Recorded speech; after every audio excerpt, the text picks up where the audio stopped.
Backlinks बनाओ, domain authority बढ़ेगा। अरे नहीं नहीं, अच्छा कंटेंट लिखो तब डोमेन अथॉरिटी बढ़ेगा। अरे बाबा, वेबसाइट की लोडिंग स्पीड इंप्रूव करोगे तो डोमेन अथॉरिटी पक्का बढ़ेगा।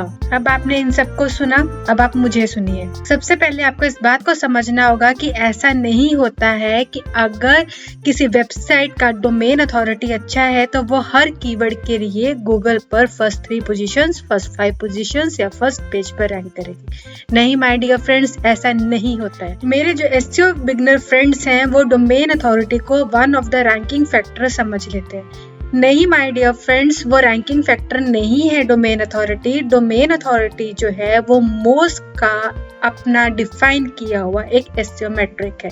मोज एक बहुत बड़ी एसईओ कंपनी है जिसने डोमेन अथॉरिटी एसईओ मैट्रिक को डेवलप किया है। तो अब आपको यहाँ पर एक बात क्लियर हो जानी चाहिए कि अगर आपकी वेबसाइट का डोमेन अथॉरिटी अच्छा है तो इसका मतलब ये नहीं कि आपकी वेबसाइट हर कीवर्ड पे रैंक करेगी। अगर आप सभी एसईओ फंडामेंटल्स को फॉलो कर रहे हैं, अपनी वेबसाइट पर फ्रेश कंटेंट पोस्ट कर रहे हैं, अच्छी इमेजेस लगा रहे हैं, उसको टेक्निकली स्ट्रॉन्ग कर रहे हैं, यूजर एक्सपीरियंस अपनी वेबसाइट का आप इम्प्रूव कर रहे हैं, तो ऑटोमेटिकली गूगल आपकी वेबसाइट को फर्स्ट पेज पर लाएगा। फर्स्ट पेज पर आपकी वेबसाइट आएगी तो ऑर्गेनिक ट्रैफिक इम्प्रूव होगा। ऑर्गेनिक ट्रैफिक इम्प्रूव होने का मतलब है कि आपकी वेबसाइट का जो ब्रांड विजिबिलिटी है वो ऑटोमेटिकली इम्प्रूव होता जाएगा। अब हम यहाँ पर बैकलिंक के कॉन्सेप्ट को तो बिल्कुल भी इग्नोर नहीं कर सकते हैं।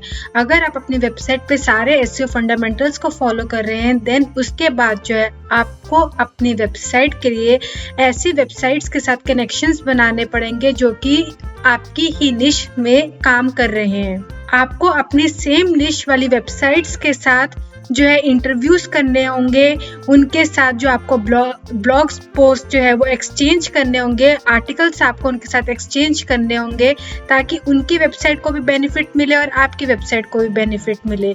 लेकिन आपने इस बात का बिल्कुल ध्यान रखना है कि आपने जो लिंक्स है वो बिल्कुल भी परचेज नहीं करने हैं और किसी भी इररिलेवेंट वेबसाइट पे आपने बैकलिंक नहीं बनाना है। आई होप आपको डोमेन अथॉरिटी से रिलेटेड काफ़ी इन्फॉर्मेशन आपको क्लियर हुई होगी, काफ़ी कॉन्सेप्ट्स आपके क्लियर हुए होंगे।